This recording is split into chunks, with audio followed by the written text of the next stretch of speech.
हमारे बीच में उद्बोधन के लिए, अपने उद्घोष के लिए और नैनीताल नगर को आशीर्वाद देने के लिए हमारे बीच में अपने आशीर्वचन रखें। और ये हमारे लिए भी गौरव होगा कि आपके शब्दों को हम इस मंच के माध्यम से सुन पाएंगे। आदरणीय स्वामी जी। भारत माता की वंदे वंदे। आज विराट हिंदू सम्मेलन की सम्मानित मंच पर विराजमान संघ के पदाधिकारीगण, आज के कार्यक्रम के अध्यक्ष, आप सभी को और मेरे सम्मुख विराजमान मां नैना देवी, मां नंदा सुनंदा देवी, इस पावन धरती पर मेरे सम्मुख विराजमान समस्त मातृशक्ति, हमारे परम सखा भाई दिनेश आर्या जी, मनोज जी और समस्त आज इस सुंदर आयोजन को करने वाली कमेटी को, ये भगवान श्री चित्रगुप्त जी का दास ब्रज की धरती से चलकर आया है और आप सबको ये दास प्रणाम करता है। आज संपूर्ण भारतवर्ष में राष्ट्रीय स्वयंसेवक संघ के 100 वर्ष पूर्ण होने के पश्चात 1 लाख विराट हिंदू सम्मेलन पूरे भारत में किए जा रहे हैं। और उसी कड़ी में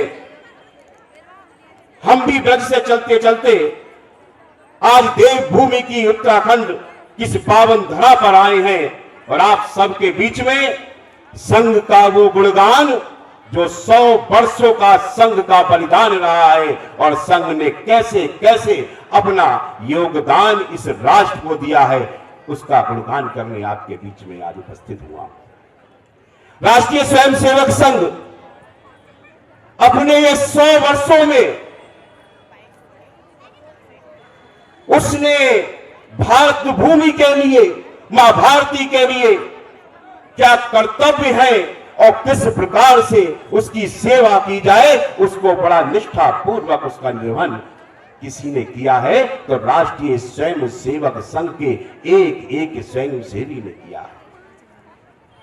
चाहे आजादी की लड़ाई रही हो, चाहे भारत के कोई से युद्ध हुए हो या भारत के अंदर कोई भी दैवीय आपदा आई हो, अगर सबसे पहले कोई खड़ा दिखाई देता है तो राष्ट्रीय स्वयंसेवक संघ का ये सिपाही खड़ा दिखाई देता है जो स्वयंसेवक के रूप में आपके बीच में कार्य कर रहा है। इन 100 वर्षों में आपातकाल की स्थिति भी उसने झेली है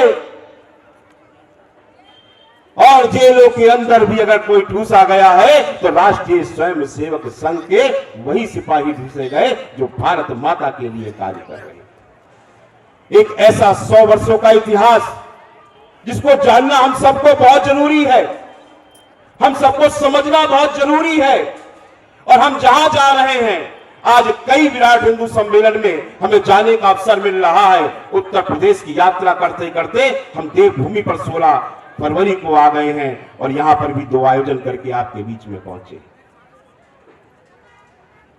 स्वयंसेवक संघ ना होता, अभी मुझसे पूर्व हमारी बहन साध्वी प्राची जी आप सबको बता कर गई, अगर राष्ट्रीय स्वयंसेवक संघ ना होता तो शायद भारत के अंदर हिंदुओं का हिंदुत्व खतरे में पड़ गया होता।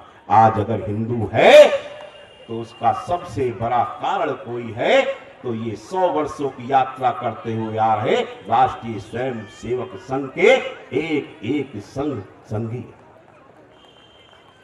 ये ऐसा परिवार है जिसने स्वयं को,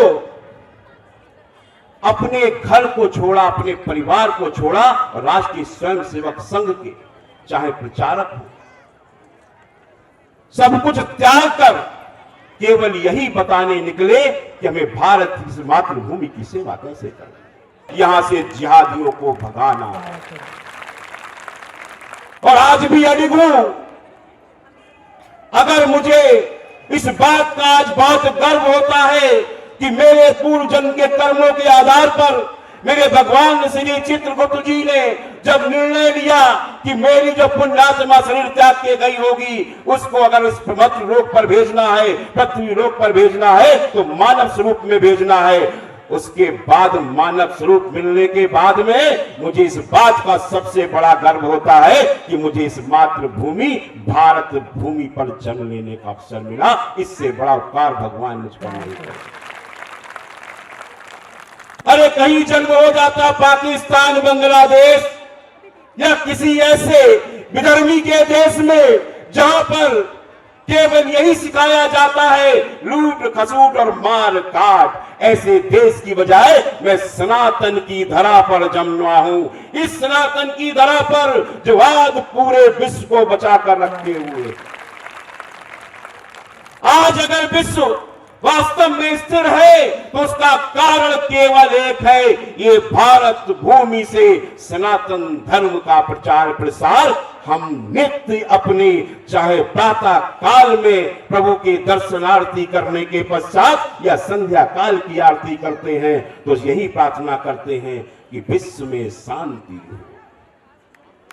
हम धर्म की जय बोलते हैं, हम विधर्म का नाश बोलते हैं, लेकिन अब हमें यह भी कहना होगा कि विधर्मियों का सर्वनाश हो।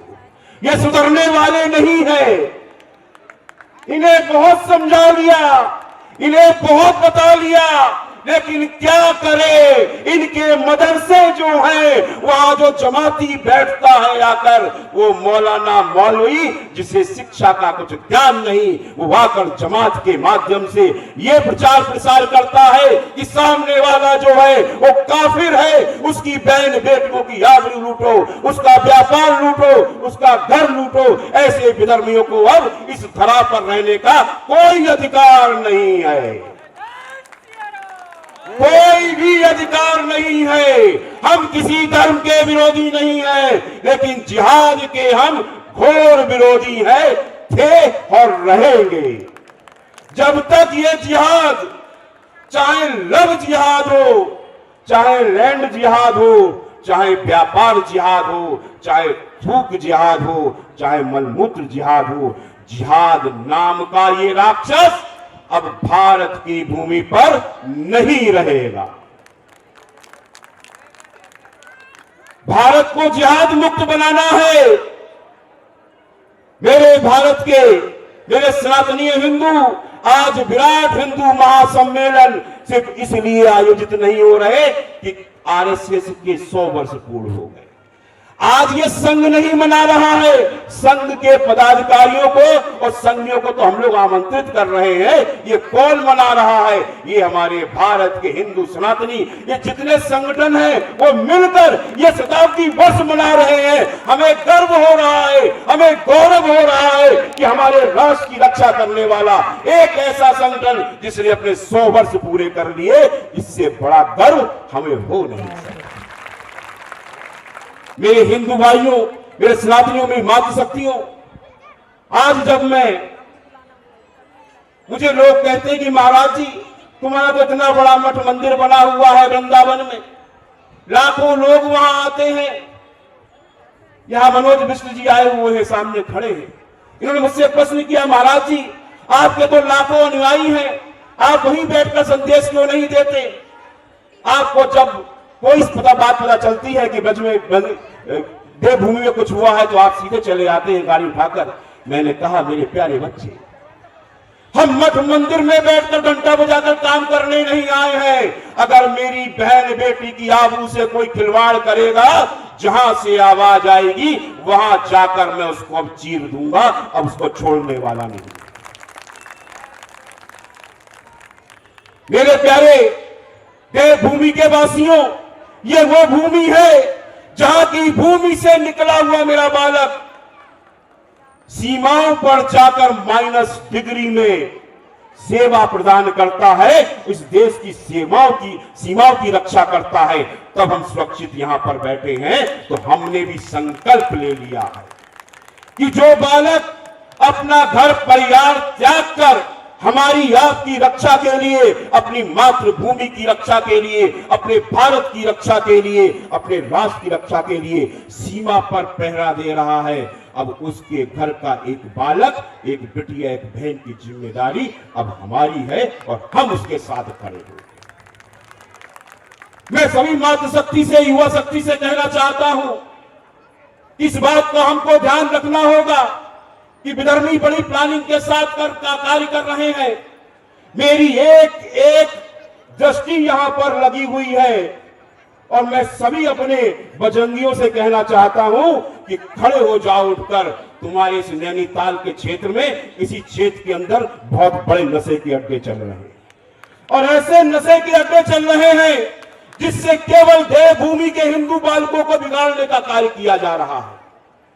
ये चाहते हैं कि देवभूमि का बच्चा, नौजवान बच्चा नशे की लत में डूब जाए और हम उसको सेना की सेवा करने ना जाने दें। मेरी माताओं से कहना चाहता हूं, मातृशक्ति से, आप सब लोग ध्यान रखिएगा कि मेरे घर का बच्चा किसी नशावृत्ति में ना पड़ने पाए। ये आप सबकी जिम्मेदारी है। मैं आप सबको जिम्मेदारी देकर जाता हूं और चिंता मत करिएगा, ना किसी से डरने की जरूरत है। और यहां मंच से कहता हूं, कान खोल के सुन लेना विधर्मियों, अगर अब यहां पर मुझे किसी नशे के अड्डे का संचालन पता चल गया तो यहां से तैयारी करके नहीं, देहरादून से पूरी तैयारी करके एटीएस लाऊंगा और यहां से उठाकर लेके जाऊंगा। मेरे ब्रज में खबर आई,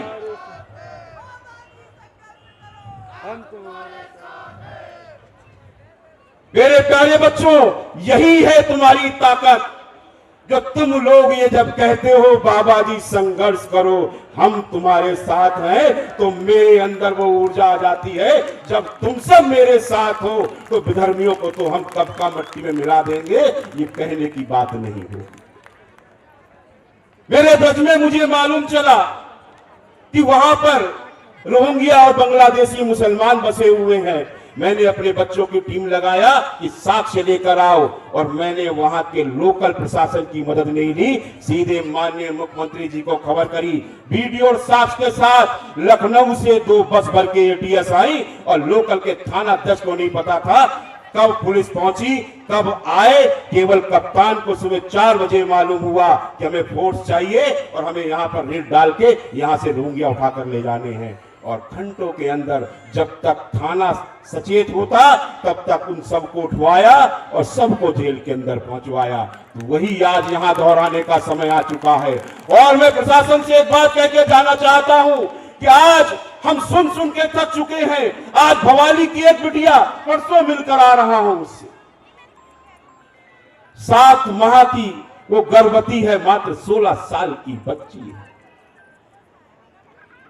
गर्म पानी से खबर आ रही है, खैरना से खबर आ रही है, जागेश्वर धाम से ऊपर दन्या से खबर आ रही है। सब जगह जा रहा हूं और इस सौगंध के साथ जा रहा हूं कि अब प्रशासन सचेत हो जाए। पकड़कर जेल में नहीं डालना है, सीधे एनकाउंटर करो ऐसे लोगों का। अगर तुम में शक्ति नहीं है तो संतों में शक्ति है। हम अब काट कर फेंक देंगे हमारी बहन बेटी की आबरू से जो खेलेगा। अब हम बर्दाश्त करने वाले नहीं हैं। बहुत हो गया, बहुत हो गया मेरे बच्चों, अब उठ जाओ, क्योंकि हमारे शास्त्रों में इस बात का ज्ञान दिया। हमारा बच्चा भी जो कविता पढ़कर गया है, उसने इस कविता में बताया कि जब अर्जुन ने अपना तीर बाण कमान सब रख दिया, तब माधव ने क्या कहा, उठा अधर्म के खिलाफ ये युद्ध है। ये गीता का सार हम लोग क्यों कहते हैं? गीता घर में केवल रखने के लिए नहीं है, गीता को पढ़ना शुरू करें। गीता के बताए हुए उपदेश को अपने अंदर ग्रहण करना शुरू करें। अरे जब धर्म पर आंच आएगी, जब राष्ट्र पर संकट आएगा, जब हमारी घर की बहन बेटियों पर संकट आएगा, उसके बाद भी अगर हम मूक दर्शक बने रहे तो हमें फिर इस देश में, इस राष्ट्र में, इस भारत भूमि में रहने का कोई अधिकार नहीं। अगर अधिकार है तो वध करने का भी समय आ चुका है। हमें मजबूर शासन प्रशासन ना करे, हमारा शासन बड़ा अच्छा कार्य कर रहा है। आज मदरसों पर बुलडोजर चल रहा है, तो कुछ लोगों के छाती पर सांप लौट रहे हैं, लेकिन हमारी छाती पे थोड़ी शांति हो रही है कि वो अड्डे बंद हो रहे हैं। जिन अड्डों से आतंकवादी पैदा किए जाते हैं, जिन अड्डों से विधर्मी पैदा किए जाते हैं, जिन मस्जिदों और मदरसों से नौजवानों को गलत राह पर चलने का राह दिखाई जाती है, ऐसे अड्डों को अगर कोई नष्ट कर रहा है तो भारत का पहला प्रांत बना है ये आपका ब्रज, आपकी देवभूमि बनी। धन्यवाद धामी जी कि आपने ऐसी विचारधारा बनाई। हमारी यात्रा थी तो उससे पहले धामी जी ने 3 कानून बना दिए, लव जिहाद, लैंड जिहाद और थूक जिहाद के खिलाफ कानून बना दिए। मेरे प्यारे भक्तों, मेरे युवा साथियों, हमारे जितने भी मठ मंदिर देवभूमि पर हैं, मैं शासन को लिखकर भेज रहा हूं। मैं माननीय मुख्यमंत्री से शीघ्र मिलूंगा कि जितने मठ मंदिर हैं, यहां पर लगने वाले हमारे वार्षिक उत्सव महोत्सव मेलों में एक भी विधर्मी को दुकान नहीं दी जाएगी। एक भी विधर्मी हमारे किसी भी मठ मंदिर के आसपास कोई भी खाद्य सामग्री या कोई भी चीज नहीं बेचेगा, क्योंकि अभी हमने पिछले उसमें देखा है कि एक मंदिर के बाहर एक विधर्मी ने दुकान लगाकर वहां पर उसमें थूक मिलाने का कार्य किया। हम सब लोग व्रत रख के उपवास करके निकलते हैं घर से कि पहले हम पूजन करेंगे, दर्शन करेंगे, उसके बाद अपना उपवास तोड़ेंगे, और वहां पर विधर्मी गंदगी मिलाकर दे रहा है और प्रशासन मूक दर्शक बनकर देख रहा है। आज हम समस्त उत्तराखंड के देवभूमि के जितने भी जिलाधिकारी हैं, जितने भी हमारे वहां पर कप्तान हैं, उनसे आग्रह करके जाना चाहता हूं कि आप लोग विशेष रूप से ध्यान रखें, जब हम इनके यहां नहीं जाते तो ये हमारे यहां क्यों आकर वहां पर बैठना चाहते। हमारा एक भी हिंदू वहां पर दुकान नहीं लगाएगा जहां तुम्हारी कोई मंदिर, कोई मस्जिद या कोई मदरसा होगा। हमारी दुकान वहीं लगेंगी हिंदुओं की जहां पर हमारी मां विराजमान होंगी, जहां महादेव विराजमान होंगे, जहां हमारे देव विराजमान। मेरे प्यारे भक्तों, ये भारत की आजादी ऐसे नहीं मिली है। ये विधर्मी कहते हैं कि भारत माता की जय नहीं बोलेंगे, हम वंदे मातरम नहीं बोलेंगे। 8 लाख से अधिक क्रांति वीरों ने जब अपने प्राणों की आहुति दी और क्या कहते हुए दी, भारत माता की वंदे, यही शब्द गूंजते थे उनके, और हंसते हंसते फांसी के फंदे को अपने गले में डाल लेते थे और हंसते हंसते अपनी छाती पर गोली खा लेते थे कि हम आने वाले अपने जो नौनिहाल जब आएंगे तो ये इस गुलाम देश में आंखें ना खोले, ये आजाद देश में खोले। और जब ये देश आजाद हो गया तो कहता है विधर्मी कि मैं भारत माता की जय नहीं बोलूंगा, मैं वंदे मातरम नहीं बोलूंगा। अरे तू तो क्या, तेरा अब्बा भी कब्र के अंदर से भारत माता की जय बोलेगा, वंदे मातरम बोलेगा। अब तेरे कब्र के अंदर से भी जयकारा लगवा देंगे। हम वो हिंदू हैं। जब तक हिंदू सोया था तुमने छेड़ छेड़ के हिंदुओं को जगा दिया है। आज ये हिंदू जाग चुका है। इस गलत फहमी में मत रहना, तुम्हारी गलतियां सारी सामने आ चुकी हैं। और आज मैं इस मंच से कह के जाता हूं, वैसे तो क्योंकि वो बच्चा 7 माह का हो गया है, उस बच्चे की से हम वादा करके आए हैं कि जैसे ही बच्चा जन्म लेगा हमारा श्री चित्रगुप्त पीठ आश्रम उस बच्चे को अपने आश्रय देगा और उस बिटिया का विवाह बड़े धूमधाम से जैसे 18 वर्ष की होगी मेरे आश्रम के माध्यम से किया जाए। उसका घर बसाऊंगा, उस बच्चे को ऐसा हिंदू बनाऊंगा, ऐसा कट्टर हिंदू बनाऊंगा। अगर किसी ने गलती से किसी भी मेरे धर्म की बेटी की तरफ आंख उठाकर देख लिया तो मेरा वो बच्चा जो तूने आज गलत तरीके से पैदा करने का प्रयास किया है वही खड़ा होकर तेरी आंखें निकाल लेगा। ये काम करने का कार्य किया। विधर्मियों, अब शांति से समझ लेना, या तो सुधर जाओ। मैं घर वापसी का भी अड्डा सबसे बड़ा ब्रज में बनाने जा रहा हूं। मेरे आश्रम में बाहर बोर्ड लग रहा है, स्वागत है घर वापसी की। या तो घर वापसी कर लो और वरना तमीज से रहना सीख जाओ, वरना हम तमीज सिखाने में भी अब देर नहीं लगाएंगे। मेरे प्यारे भक्तों, मेरी मां शक्तियां, आज हम लोग विराट हिंदू महासम्मेलन के माध्यम से आप सबको संघ के 100 वर्षों की गाथा सुनाते हैं। और साथ साथ आप सबको सचेत करते हैं। मैं आप सबके सामने हाथ जोड़कर प्रार्थना करता हूं कि अपनी बेटियों पर, बहनों पर थोड़ा ध्यान रखिए। विधर्मी किसी भी रूप में आ सकता है। ये जिहादी जो है, जब मैं इस पहाड़ पर घूम रहा था, माननीय मंत्री जी तो यात्रा मेरे साथ बहुत समय रहे, जहां भी जाते थे वहां एक शब्द हमारी बहन बेटियां कहती थी, महाराज जी जिहाद होता क्या है। तो मेरी बहनों, मेरी बेटियों, मेरी माताओं, जिहाद किस रूप में आपके घर आता है। एक जो फेरी वाला आता है, जो आपको चूड़ी सस्ती पहनाने का कार्य करता है, ये भी जिहाद का ही एक रास्ता है। अगर आपका एक हिंदू 2 रुपए महंगी चूड़ी पहनाए, उससे पहन लेना 10 रुपए सस्ती चूड़ी इन विधर्मियों से मत पहनना। आपके घर में कोई वस्त्र बेचने आए तो भले ही वो 50 रुपए सस्ता वस्त्र दे रहा हो, उससे बिल्कुल मत लेना। 100 रुपए महंगा अपने हिंदू से ले लेना। वो स्वच्छ वस्त्र पहनाएगा, वो गंदगी के साथ नहीं।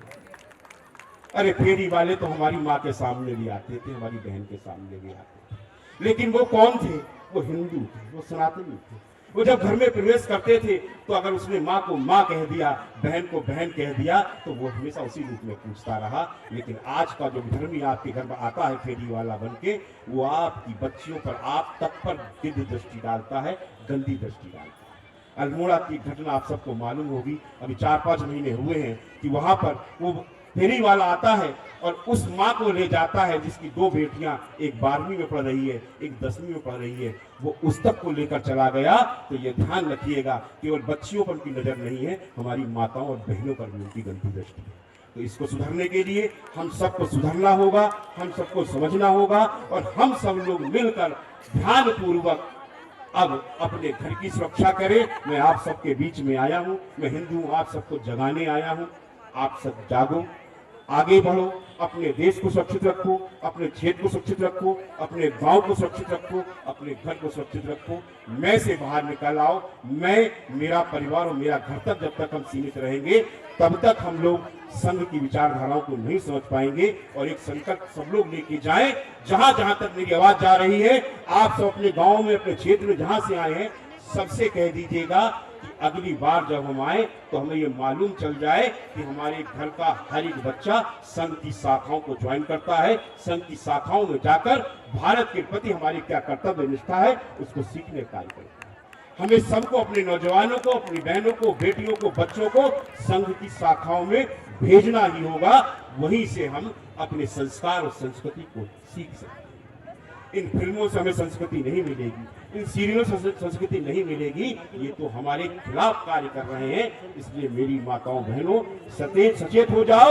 अगर संस्कृति संस्कार सीखने हैं, अपने बच्चों को वास्तव में राष्ट्रभक्त, देशभक्त बनाना है, अपने बच्चों को ऐसा बनाना है कि बुढ़ापे में आपकी सेवा कर सके, तो आपको संघ की शाखाओं में उनको भेजना हो। और जैसा संघ कहता है कि पर्यावरण की सुरक्षा तभी हो पाएगी जब अपने बच्चों के जीवन, ये जन्मोत्सव पर किसी कार्यक्रम में कम से कम एक वृक्ष अवश्य लगाएं। चाहे माता पिता का जन्मदिन हो, चाहे आपकी वैवाहिक वर्षगांठ हो, चाहे बच्चों का जन्मदिन हो, हम सब लोग मिलकर एक एक वृक्ष लगाएंगे तो निश्चित तौर पर इस पर्यावरण को सुरक्षित करने का कार्य करेंगे। साथ साथ जल को बिल्कुल व्यर्थ मत करें। जल, घर में मेहमान आते हैं, सबसे पहले जल देने का कार्य होता है। जल दीजिएगा, लेकिन भरकर किसी जग में रख दीजिए, गिलास रख दीजिए और पूछिए कि आप क्या पानी पीना है, तो बुरा नहीं मानिए। अगर आपसे कोई ऐसे पूछे पानी लेना है तो बता दीजिए, नहीं लेना है तो मना कर देंगे। जो पानी आरओ से निकलकर आपकी टेबल पर आता है, उसके बाद वो वापस नहीं जाता, वो सीधे जाके सिंक में फिर जाता है। और आने वाला समय जल के लिए बहुत बड़ा युद्ध तक लेकर आएगा और इस बात को हम सबको समझना होगा। जिहाद एक अघोषित युद्ध है जो हमारे खिलाफ चलाया जा रहा है। हम सब मिलकर अपने राष्ट्र की, धर्म की, घर की, परिवार की रक्षा करें। इन्हीं शब्दों के साथ मैं अपनी वाणी को विराम देते हुए आप सबसे पुनः कहना चाहूंगा कि संघ की शाखाओं में अपने नौजवानों को, अपने बच्चों को अवश्य भेजें। जय हिंद, जय भारत, वंदे मातरम, जय जय श्री राधे। बाके बिहारी लाल की, बाके बिहारी लाल की, बोलो राधा रानी की, राधा रानी की जय। जय श्री राधे श्याम। और आप सभी को 28 फरवरी को हम वहां पर ब्रज में अपने आश्रम पे बड़ा दिव्य भव्य रूप से होली का कार्यक्रम रख रहे हैं, क्योंकि हमारे यहाँ होली बड़ी मस्त होती है, बड़े आनंदमय होती है। और होली हम बता दें बहुत कुछ खोलते हैं, हम फूलों की होली भी खेलते हैं, हम गुलालों की होली भी खेलते हैं, हम लड्डू होली भी खेलते हैं, हम लठमार होली भी खेलते हैं। ये तो हम लठमार होली प्यार में खेलते हैं। हमारे यहाँ लठमार हमारे कान्हा ने सिखा दिया है कि अगर जरूरत पड़ जाए तो लठमार कहीं और भी बन जाना। उस दिन जब हम होली खेलेंगे तो किसी और रूप में खेलेंगे। इसलिए आइए, आप सब लोग आमंत्रित हैं और आप सब पर समय हो तो बिल्कुल आइएगा। 28 फरवरी को हम सब लोग ब्रज में होली खेलेंगे। जय जय श्री राधे कृष्ण।